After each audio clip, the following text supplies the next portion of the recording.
9번의 리듬의 법칙. 리듬의 법칙. 이건 어떤 거냐면 이제 삶에는 주기가 있다는 겁니다. 주기. 또는 리듬이 있다는 거죠. 올라갈 때가 있으면은 내려갈 때가 있고요.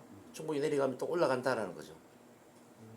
그러니까 성장기, 성숙기, 그럼 세태기에서 다시 성장기, 성숙기 이렇게 올라가죠. 이해되시나요? 이렇게 이제 곡선을 그리는 거죠. 우리 이제 주식의 그 곡선을 그리는 것처럼 인생이. 그러니까 산전, 수전, 땅굴전 이런 이야기 하잖아요. 그리고 이제 밀물이 들어오면 썰물이 빠져나간다 이야기도 하잖아요. 자, 썰물이 있으면 밀물 때가 있다라는 거죠. 인생에도 밀물 때가 있다는 거죠.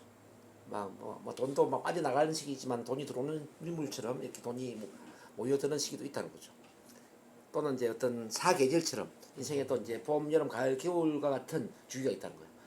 자, 봄에는 뭐 해야 돼요? 봄에는 꿈의 씨앗을 뿌려야 돼요, 그죠? 여름에는 뭐 해야 돼요? 그걸 가꾸어야 돼. 가을에는 추수를 해서 열매를 거둬들여야 되죠. 겨울에는 다가올 봄을 기다리면서 씨앗을 축적하고 예비, 준비를 해야 돼요. 이렇게 이제 돌아간다는 거죠. 그래서 자기 인생의 주기를 읽을 줄 아는 눈을 키워야 되거든요.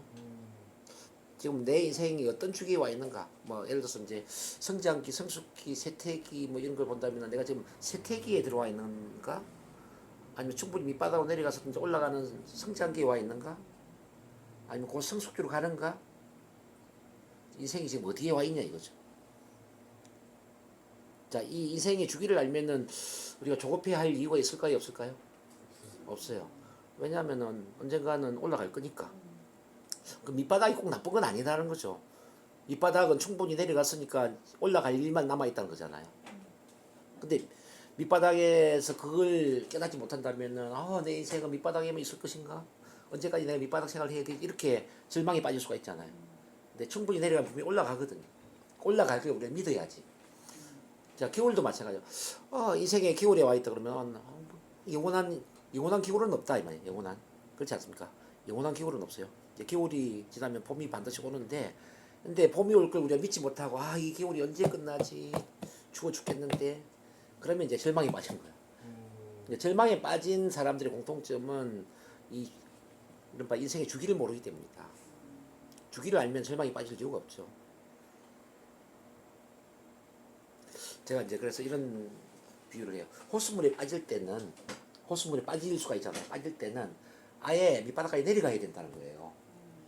어중간하게 내려가면 다시 올라오는 게 쉽지가 않아. 밑바닥까지 완전히 내려가야만 바닥을 박차고 올라오지 않겠습니까? 맞아요. 인생도 계속 세태기에 가서 이제 내리막길로 내려가잖아요. 그러면은 아예 내려가 버려야 돼.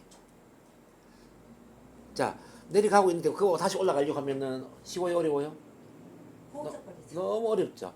내려가는 세택이 있을 때 그냥 끝까지 내려가 버리라는 거죠. 바로 쫙 내려가서 바로 올라올 생각을 해야지. 그렇지 않습니까? 근데 자기 주기를 알면은 그런 걸 선택할 수 있죠. 그래, 언제까지 내려가는지 한번 가보자. 끝까지 한번 내려가봐. 난 올라갈 테니까. 이렇게 생각하면 뭐 인생에 문제가 뭐가 있겠습니까? 그래서 내 인생의 주기를 잘 알면 조급해할 이유가 없다. 이렇게 보시면 됩니다.